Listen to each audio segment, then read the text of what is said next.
Everybody, Michael here from Replica Airguns. I got my Sig Sauer P229. I'm going to be shooting pellets today. I'm going to be shooting the SIG lead pellets. So they're probably about seven grain, maybe 8 grain. That'll give you an idea. They're not going to be the fastest in this gun. So I'm expecting just above 300 FPS approximately. With lighter weight alloy pellets, you're going to definitely get faster readings. With BBs, you may get faster readings. Sometimes BBs, because they don't seal up as tightly in the barrel, CO2 can get around them a bit, so you lose a little velocity because of that. Sometimes they don't even go as fast as the pellets, or about the same. They definitely don't carry as much oomph all the way down to the target. So what we're going to do now is we're going to put 5 rounds through this chrony, and then we're going to actually test it out for accuracy, putting 10 rounds roughly through it, maybe 8 because it's an 8-round magazine. It's got dual rotary 8, so we'll probably do 8 rounds in the target. It's a little easier to keep it consistent. Yeah, so let's do that. If you're interested in specifications, details, check out my tabletop video that I've already made for this gun. It is a really cool gun. I love just the feel and the weight and everything. Blowback action, you really can't go too wrong with it. So let's get right into it, and let's see what we can get in terms of velocity here. So first shot. And it's in safe. So the safety does work. So I'm just going to put the hammer back because it is a rotary mag. Don't have to worry about chambering any. 320, kind of like I said. 296. 303. 286.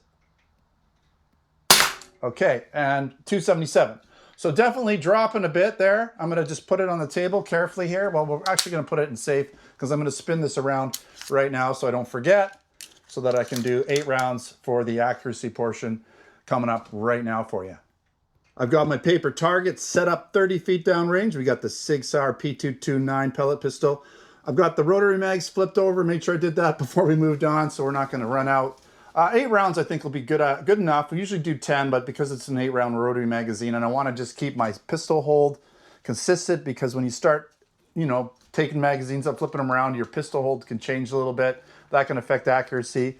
But, we'll do the best we can. This gun is ready to go. Let's take it off a safe. Let's just give it a pre-cock here. What happens when you pre-cock it is it makes the trigger pull a little lighter. When you do the first part of the trigger pull, that rotates the actual cylinder, or the rotary magazine, but it's very light. It's very smooth. You barely feel it.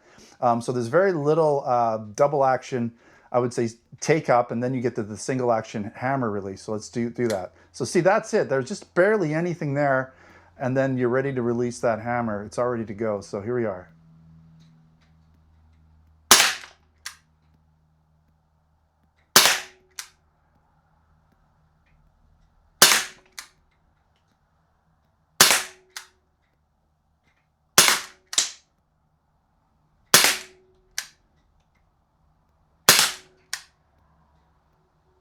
Okay, that's 8. I'm going to just put it on safe here. So it shoots a bit low out of the box, but we were on the target, so we don't need to redo it or anything. Pretty accurate, though. I mean, I can see here we got about a 1.5-inch group. Not too bad at all. I mean, that's about what you're going to expect with a blowback gun like this. And I was aiming just underneath here, so that's my aim point, just so I could see this above the sights. And we're maybe, 2 inches low, 2 and a bit, and just slightly to the left. So again, this is a fixed sight, so the best you're going to do is with this is you just have to aim up a little bit and just slightly to the right to get bullseyes, at least at 30 feet. If you're shooting a little bit closer, maybe that'll be different, or even further away, because basically your sights are above the barrel, but I would say it's still going to be pretty much the same. The other option is to take this plate off here and put some sort of a red dot on there that you could put, like a top mount, slide mount red dot that would fit on here. Then you could sight it in exactly the way you want, or you could put a laser on the tack rail down here. That's another option. So there's definitely options around these sights because they are not adjustable. Trigger feels really good. The blowback's nice.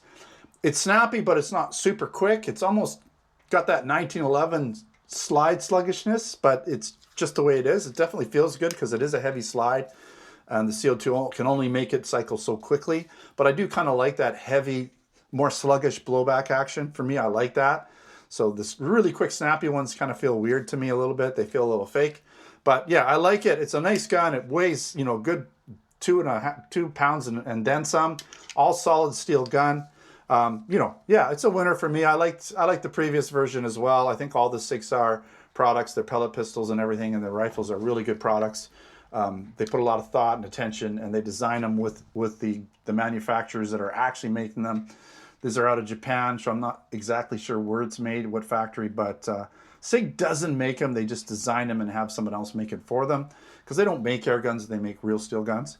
But anyways, that's another video. Thanks again for watching. Don't forget to subscribe. Check us out on Facebook, Twitter, and Instagram. If you're interested in buying air guns, BB guns, airsoft guns, pellet guns, blank guns, and other accessories, then check out replicairguns.ca for Canada and replicairguns.us for the US. I'll put links in the description to buy it in Canada and the US if we have those available at the time of this video. All right, until next time, take care.